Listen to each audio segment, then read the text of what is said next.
Good evening students. आज के class में हम आगे पढ़ेंगे तुल्यांकी चालकता। ठीक है, आप लोगों को पता होगा कि चैप्टर 3 के अंतर्गत हम इलेक्ट्रोकेमिस्ट्री पढ़ रहे हैं और इलेक्ट्रोकेमिस्ट्री के अंतर्गत हम कौन से टॉपिक पर पहुंचे? तुल्यांकी चालकता या इक्विवेलेंट कंडक्टिविटी। कल के क्लास में हम लोग विद्युत अपघटनी चालकता और विशिष्ट चालकता के बारे में बात किए थे, है ना। चालकता के इसी टॉपिक के अंतर्गत हम आगे पढ़ेंगे तुल्यांकी चालकता और इसके पश्चात मोलर चालकता। तो देखिए तुल्यांकी चालकता होता क्या है। ठीक है, आप सभी को पता है यहाँ पे जो तुल्यांकी चालकता ज्ञात करनी है। मान लीजिए हम लोग क्या कर रहे हैं, यहाँ पर एक बीकर में VMN बिलियन ले रहे हैं। ठीक है, मान लेते हैं ये एक बीकर है जिसका आयतन क्या है, VMN है। ठीक है, और इस VMN आयतन वाले बिलियन में हम लोग क्या कर रहे हैं, यहाँ पर 1 ग्राम तुल्यांक। ठीक है, 1 ग्राम तुल्यांक मतलब 1 है ना ग्राम इक्विवेलेंट, इसको हिंदी में 1 ग्राम तुल्यांक बोलेंगे। और ये किसकी क्वांटिटी है, तो विद्युत अपघट्य की, है ना। क्योंकि हम चालकता सेल में क्या करते हैं, है ना, चालकता जल में 1 ग्राम तुल्यांक विद्युत अपघट्य को घोलते हैं। है पिछले टॉपिक में आप लोग को बताया गया था चालकता जल क्या है और कैसे हम चालकता जल बनाते हैं। ठीक है, तो इस प्रकार चालकता जल बनाते हैं कि एक VML है ना, VML में हम लोग क्या करेंगे, किसी विद्युत अपघट्य के, है ना, 1 ग्राम तुल्यांक को घोल देते हैं। ठीक है, अब देखिए अब इसमें क्या करते हैं, हम प्लेटिनम धातु के 2 इलेक्ट्रोड लगाते हैं, एनोड और कैथोड, और दोनों को क्या किया जाता है, चालक तार द्वारा बैटरी के धन ध्रुव और ऋण ध्रुव से जोड़ दिया जाता है। चलिए इतना करते हैं और इस प्रकार हमारा चालकता सेल बन जाता है। देखिए चालकता सेल में हम लोग करते क्या है, यहाँ पे जो दोनों इलेक्ट्रोड होता है उनके बीच की दूरी कितनी होती है, 1 सेंटीमीटर होता है, और इनके अनुप्रस्थ काट का क्षेत्रफल 1 वर्ग सेंटीमीटर होता है, सबको पता है। ठीक है, तो इस प्रकार हमने देखो, है ना, VML आयतन वाले विलयन में क्या किए हैं, 1 ग्राम तुल्यांक विद्युत अपघट्य को घोल दिया और उसमें 1 सेंटीमीटर की दूरी पर प्लेटिनम धातु के 2 इलेक्ट्रोड डुबा दिए, है ना, जहां पे प्रत्येक इलेक्ट्रोड के अनुप्रस्थ काट का क्षेत्रफल कितना है, 1 वर्ग सेंटीमीटर है। ठीक है, अब हम लोग क्या कर रहे हैं, इसमें बैटरी की सहायता से जब विद्युत धारा प्रवाहित करते हैं, ठीक है, तो क्या होगा, ये जो विद्युत अपघट्य है उसका आयनन होने लगेगा। ठीक है, विद्युत अपघट्य का आयनन होगा और विद्युत अपघट्य के आयनन से यहाँ पर क्या हो जाएंगे, आयन उत्पन्न होंगे। ठीक है, समझ में आया, विद्युत अपघट्य के आयनन से आयन उत्पन्न होंगे। अब मान लीजिए यहाँ पे जितना आयन उत्पन्न हो रहा है, ठीक है, हम जानते हैं किसी विद्युत अपघट्य की जो चालकता है उसमें उपस्थित आयनों की चालकता होती है ना, मतलब आयनों के चालकता को ही हम विद्युत अपघट्य की चालकता बोलते हैं या विद्युत अपघट्य विलयन की चालकता बोलते हैं। तो विद्युत धारा प्रवाहित करने पर विद्युत अपघट्य के आयनन से जितने आयन उत्पन्न होंगे उन सभी की चालकता को ही हम लोग क्या बोलेंगे, तुल्यांकी चालकता। ठीक है, तो तुल्यांकी चालकता क्या हो गया, देखिए जब किसी, है ना, जब किसी विलयन के VML में 1 ग्राम विद्युत, है ना, 1 ग्राम तुल्यांक विद्युत अपघट्य को घोलने पर जितने आयन उत्पन्न होते हैं उन समस्त आयनों की चालकता को उस विद्युत अपघट्य विलयन की तुल्यांकी चालकता कहते हैं। क्लियर हो गया, और याद रखेंगे जो तुल्यांकी चालकता होता है उसको हम लोग लैम्डा EQ से प्रदर्शित करते हैं, है ना, याद रखेंगे एक लैम्डा इस प्रकार का बनता है। ठीक है, लेकिन यहाँ पे है ना लैम्डा जो होता है वो इस तरह से भी बनाया जाता है और इसका संकेत क्या होता है, लैम्डा EQ मतलब इक्विवेलेंट या तुल्यांकी। ठीक है, तो तुल्यांकी चालकता को EQ से प्रदर्शित किया जाता है। समझ में आया सबको? ठीक है, देखिए तो तुल्यांकी चालकता EQ का फार्मूला क्या है, तो K इंटू V, है ना, जहां जानते हो सभी K क्या है, तो हम सभी जानते हैं K क्या है ना, विलयन की विशिष्ट चालकता है। ठीक है, और V क्या है, तो विद्युत अपघट्य के विलयन का आयतन।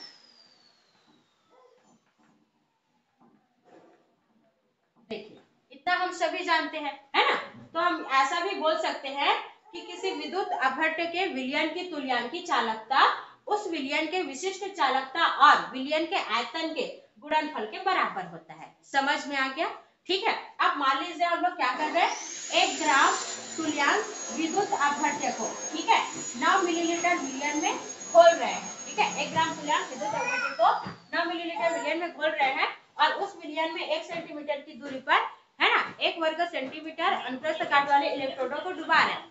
तो क्या हो जाएगा, यहाँ पे जो विलयन का कुल आयतन है, ठीक है, वो 1 मीटर घन होगा। ठीक है, मतलब 1 सेंटीमीटर घन होगा। समझ में आया, यदि सेंटीमीटर में ले रहे हैं तो अब हम मानते हैं, यहाँ पे, है ना, क्या मानेंगे कि मानते हैं कि जो 1000 घन, ठीक है, 1000 घन सेंटीमीटर विलयन, है ना, विलयन का आयतन कितना है, 1000 घन सेंटीमीटर है। तो 1000 घन सेंटीमीटर विलयन में, ठीक है, 1000 घन सेंटीमीटर विलयन में विद्युत अपघट्य, ठीक है, विद्युत अपघट्य का प्रति लीटर सांद्रण, देखिए 1 ग्राम तुल्यांक, सॉरी 1000 घन सेंटीमीटर, है ना, आयतन वाले विलयन में विद्युत अपघट्य का, है ना, जो हम विद्युत अपघट्य घोले हैं उसका प्रति लीटर सांद्रण क्या होगा, तो मानते हैं उसका प्रति लीटर सांद्रण EQ है ना, C मतलब कॉन्सेंट्रेशन सांद्रण, और EQ क्या है, तो विद्युत अपघट्य की सांद्रता हम ग्राम तुल्यांक में ले रहे हैं। ठीक है, तो हम उसको किसे प्रदर्शित करेंगे, CEQ से। ठीक है, आया समझ में। अब हम मानते हैं इसी प्रकार, देखिए इसी प्रकार यदि हम 1000 घन सेंटीमीटर और विलयन के आयतन वाले 1 ग्राम तुल्यांक, है ना, 1 ग्राम तुल्यांक इसलिए बोलेंगे क्योंकि इसमें हमने 1 ग्राम तुल्यांक घोल रखा है। ठीक है, तो 1000 घन, है ना, 1000 अपान CEQ वाले 1 ग्राम तुल्यांक विद्युत अपघट्य का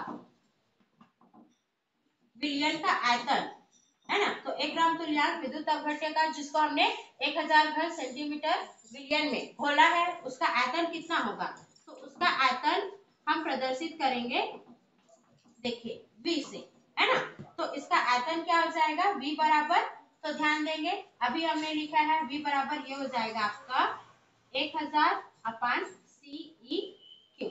समझ में आया, तो हमको V की वैल्यू क्या मिल गई, 1000 अपान CEQ, और मान लेते हैं ये हमारा इक्वेशन फर्स्ट है।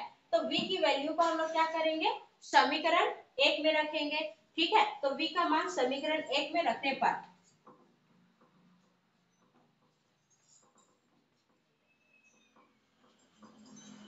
चलिए, तो यहाँ तक सबको समझ में आया ये कहाँ से आया है। ठीक है, तो V का मान अब हम क्या करेंगे, समीकरण 1 में रखेंगे।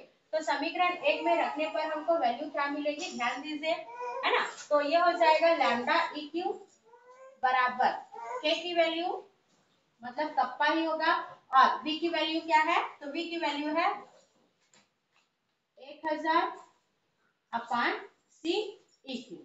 ठीक है, अब देखो आप सभी जानते हो कि विलयन की सांद्रता व्यक्त करने की हमने काफी सारी विधियां पढ़ी है, और उसमें हमने पढ़ा है कि 1000 विलयन में उपस्थित विलय के ग्राम तुल्यांकों की संख्या, CEQ क्या है, विद्युत अपघट्य, मतलब विलय के ग्राम तुल्यांकों की संख्या है, और विलयन का आयतन कितना है, 1000 है ना, तो 1000 घन सेंटीमीटर हम लोग नॉर्मलता क्या पढ़ते हैं, 1000 मिलीलीटर विलयन में उपस्थित विलय के ग्राम तुल्यांकों की संख्या को विलयन की नॉर्मलता बोलते हैं।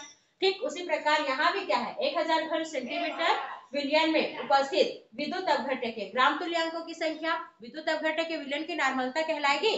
तो इसलिए यहाँ पे हम क्या लिखेंगे, CEQ बराबर n, है ना, CEQ बराबर n हो जाएगा। तो इसलिए हमको लैम्डा EQ बराबर क्या मिलेगा, लैम्डा EQ बराबर मिलेगा एक कप्पा इंटू 1000 अपान n, है ना, जहां n क्या है, विलयन की, विद्युत अपघट्य के विलयन की नॉर्मलता। तो ये है आप लोगों का, है ना, तुल्यांक की चालकता। समझ में आई सबको, ठीक है, चलिए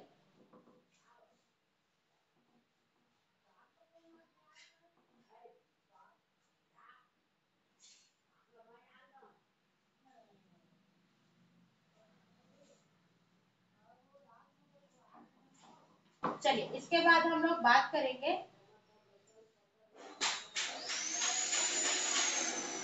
इसके बाद हम बात करेंगे इसके मात्रक की। तो लैम्डा E का मात्रक क्या होगा, देखिए तो आपको रटने की बिल्कुल जरूरत नहीं है, क्योंकि आप के का तो मात्रक पढ़ ही चुके हैं, है ना। तो लैम्डा इक्यू का मात्रक क्या हो जाएगा, तो आप सभी जानते हो, चूंकि कप्पा बराबर होता क्या है, कप्पा बराबर L upon A into 1 upon R होता है ना। कल के पिछले टॉपिक में हमने पढ़ा, इसलिए लैम्डा इक्यू बराबर क्या हो जाएगा, तो लैम्डा इक्यू बराबर के की वैल्यू रखे इंटू 1 अपान आर इंटू ये वी होगा, है ना। अब चलिए सबकी वैल्यू रखते जाएंगे, तो लैम्डा इक्यू बराबर क्या हो जाएगा, एल की वैल्यू सेंटीमीटर, ए की वैल्यू वर्ग सेंटीमीटर, है ना।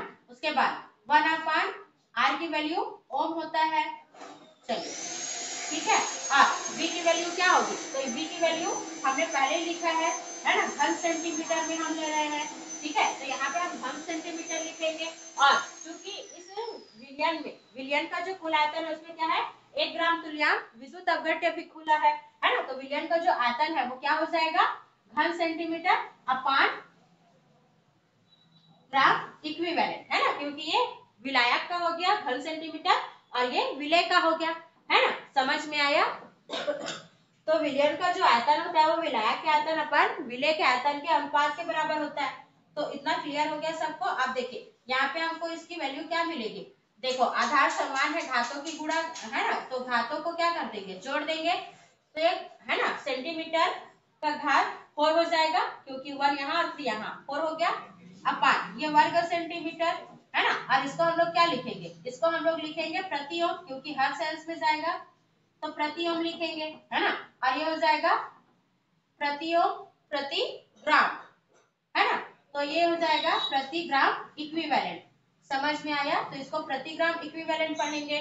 तो यहाँ से लैम्डा इक्यू की वैल्यू क्या आई, तो लैम्डा इक्यू की वैल्यू यहाँ से आप इसको क्या कर देंगे, है ना, काट देंगे। समझ में आ सबको, ठीक है। काट देंगे तो सेंटीमीटर स्क्वायर बचेगा, तो इसको लिखेंगे क्या, प्रति ओम सेंटीमीटर स्क्वायर ग्राम प्रति इक्वि, है ना, मतलब प्रति ग्राम इक्विवेलेंट। समझ में आ सबको। और आप सभी जानते हो कि ओम को हम लोग है ना सीमेंट भी लिखते हैं, तो क्या हो जाएगा, प्रति ओम को सीमेंट लिखा जाता है तो एस सेंटीमीटर स्क्वायर, ठीक है, एस सेंटीमीटर स्क्वायर ग्राम, और ये क्या हो जाएगा प्रति इक्विवेलेंट। समझ में आया। तो ये मात्रक भी आप लोग लिख सकते हैं। तो ये है तुल्यांकी चालकता और उसके मात्रक।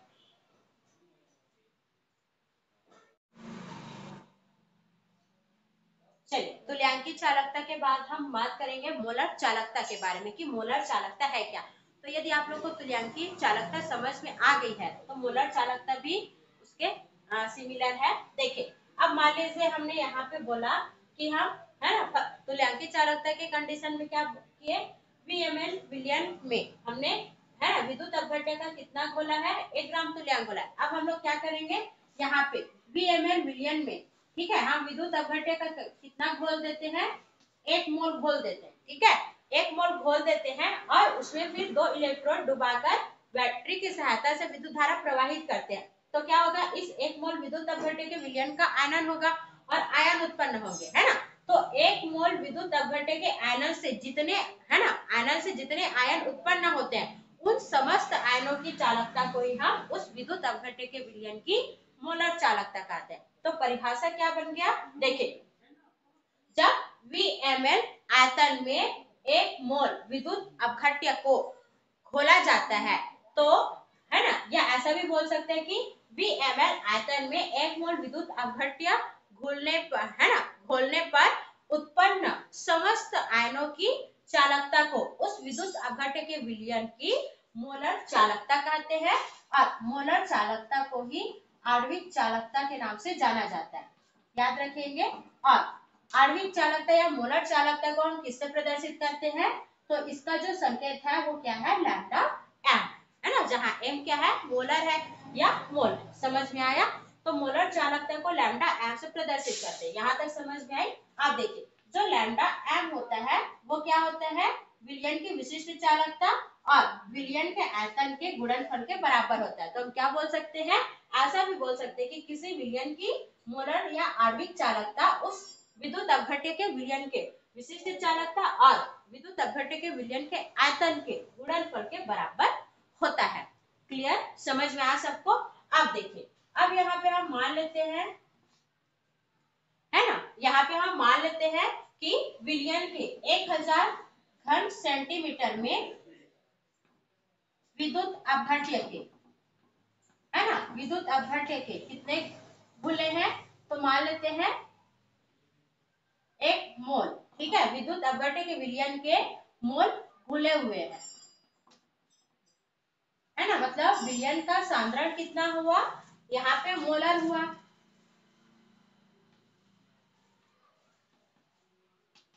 ठीक है, मतलब मान लेते हैं कि 1000 घन सेंटीमीटर विलियन में विद्युत अपघट्य के हमने कितने घोले हैं, है ना, मतलब मोलर घुला हुआ है या मोलर प्रति लीटर सांद्रण घुला हुआ है।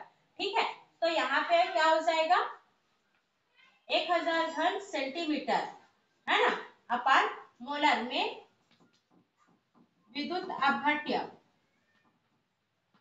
ठीक है, में घुले विद्युत अपघट्य के विलियन का आयतन कितना होगा।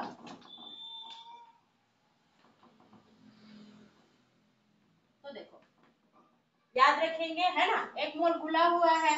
ठीक है, तो 1000 अपान 1 मोल में घुले विद्युत अपघट्य के विद्युत, है ना, मतलब विलियन का आयतन क्या हो जाएगा, तो विलियन के आयतन को हम प्रदर्शित करेंगे V से, और ये आयतन क्या हो जाएगा, तो यहाँ पे ये हो जाएगा 1000 अपान m, क्योंकि इस बार जो विद्युत अपघट्य का सांद्रता है हम उसको मोलर से ले रहे हैं। यहाँ तक समझ में आई सभी को।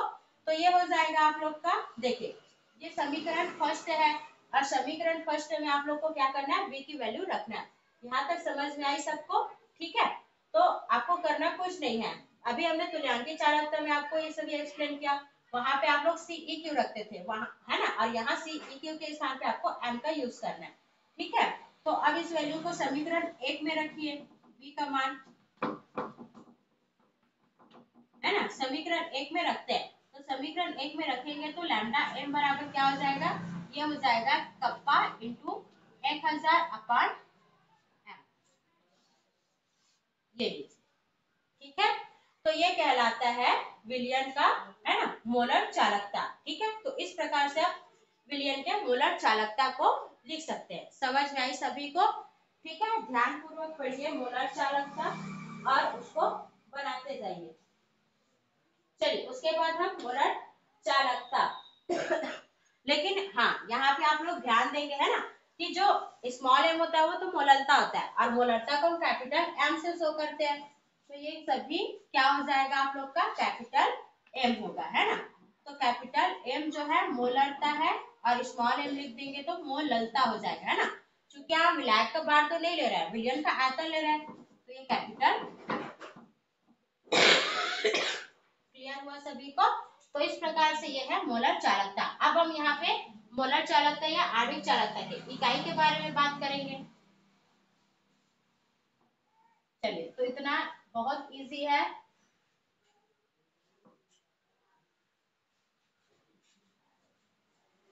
अब देखिए मोलर चालकता या तुल्यांकी, है ना, मोलर चालकता की इकाई क्या है, या लैम्डा m की इकाई क्या है। तो अभी आपने तुल्यांकी चालकता का मात्रक निकाला, सेम वैसे आपको मोलर चालकता का मान निकालना है ना।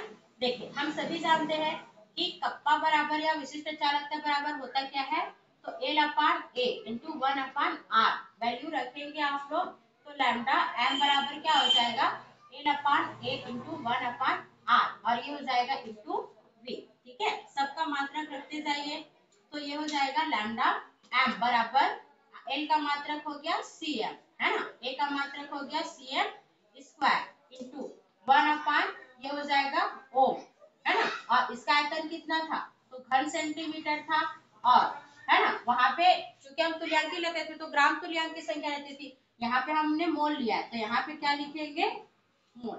समझ में आया, क्योंकि यहाँ, है ना, हम सांद्रण मोलरता से ले रहे हैं, तो मोलरता क्या होता है, मोलों की संख्या मिलेंगे। ठीक है, तो इसलिए वहां मोल लिखेंगे, है ना। तो यहाँ पे हमको आणविक चालकता का मात्रक क्या मिल जाएगा, इसका मल्टीप्लाई करेंगे तो सेंटीमीटर का, है ना, वर्ग क्या हो जाएगा, घात 4 हो जाएगा, वहां से आप 2 सेंटीमीटर काटोगे तो क्या मिलेगा आपको, प्रति ओम सेंटीमीटर स्क्वायर, क्योंकि अंश से बचेगा। ठीक है, सेंटीमीटर स्क्वायर प्रति मोल।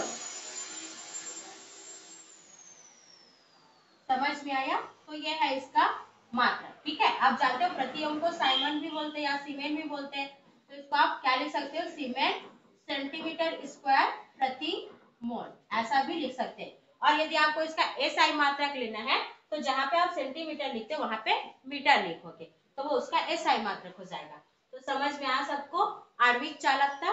चलिए उसके बाद देखिए तुल्यांकित चालकता और आणविक चालकता में क्या संबंध है।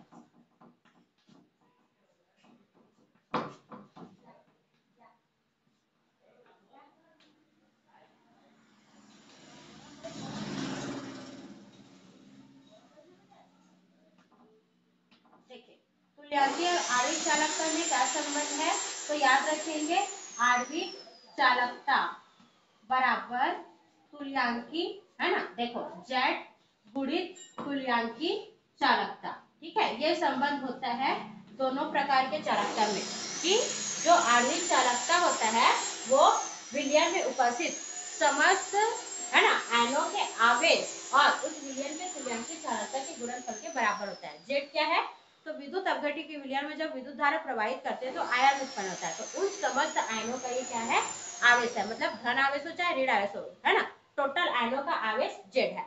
तो किसी विद्युत अपघट्य के विलयन की आणविक चालकता या मोलर चालकता उस विलयन में उपस्थित, है ना, समस्त आयनों के आवेश और विलयन के तुल्यांकी चालकता के गुणनफल के बराबर होता है, यही दोनों में संबंध है। तो पढ़िए अच्छे से।